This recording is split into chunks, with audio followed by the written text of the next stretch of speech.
when the Cambodian boat people were being turned away from the shores of practically every nation as they fled Pol Pot's killing fields, Israel was among the few places, and perhaps among the first places, that they were welcomed.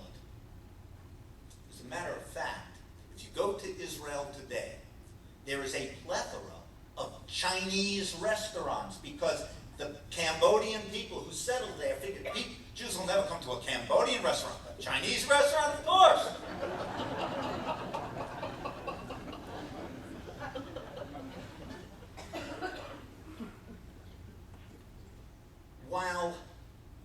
When the killing, called ethnic cleansing, of Muslims by Christians was taking place in Bosnia-Herzegovina, the Jewish community was among the first to mobilize and urge then-President Clinton to take action to stop it and to arrest and to prosecute the perpetrators.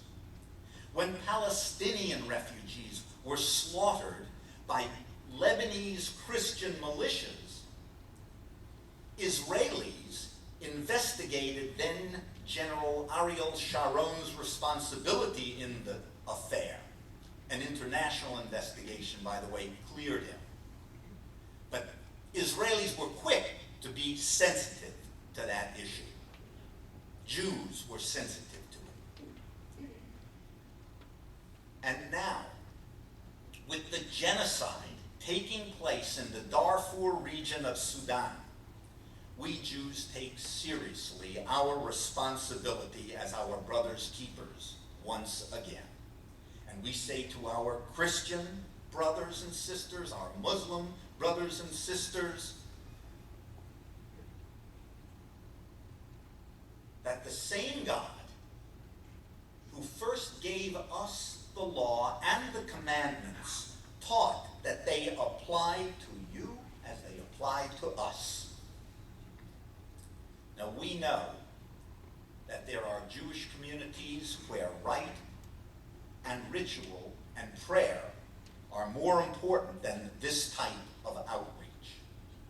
And you know that there are Christian communities who bury their heads beneath pious expressions to pray for those poor souls, but will never lift a finger or spend a dime to help their safety and well-being become a reality. After the Holocaust, so many people of different faiths joined us and cried out, "Never again!" Today we can lament never again, but instead, what is the reality? It's ever again in our world. In that hellhole of Sudan, Muslims are killing Christians and animists. I doubt that you would be very familiar with their brand of Christianity, let alone with the worship of the animists. Yet is it not your Christian obligation, as it is my Jewish obligation, to raise our voices and to raise our money to stop this desecration of God's holy world? Pick up your phone when you go home. Dial 1-800-GENOCIDE. I know we can all remember that. 1-800-GENOCIDE. Stay on the line past the prompts to the Secretary of State, and you'll ultimately be connected to your representative or senator's office. Urge him to sign on to Representative Capuano's letter to urge the UN General Secretary to restore the humanitarian aid to Darfur that's been cut off by the Sudanese government. Of course, we don't have to raise our eyes as far as the Darfur horizon to see our Jewish and Christian obligations. Men and women are homeless in our Sarasota Manatee community. Our school system is discussing going to a 4-day school week.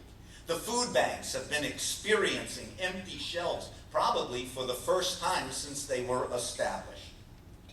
Our community needs to ask itself. We need to ask ourselves, what kind of a community do we want to be?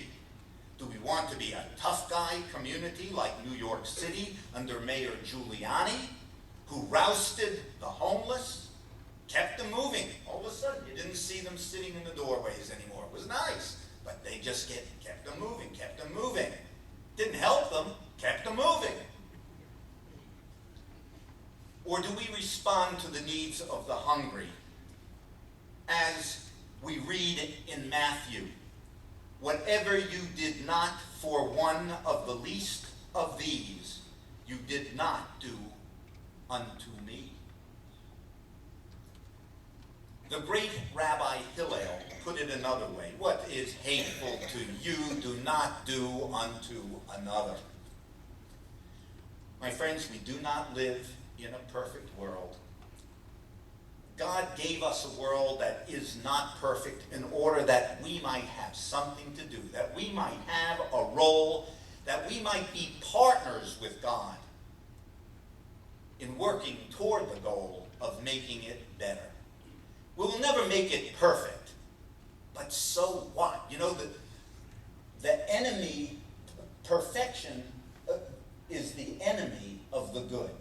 There are people who say, we'll never solve the problem anyway, so why even try? And nothing gets done. We don't have to be perfect. We don't have to achieve perfection. Strive toward it, but we don't have to worry about not achieving it. But we can make the world better. And that is a goal that we share. That is an obligation in which we are all partners. Ma'aseh yadeinu konena aleinu, u'ma'aseh yadeinu konenenu. Establish thou, O Lord, the work of our hands. Yea, the work of our hands. Establish thou it, and join me in saying, Amen.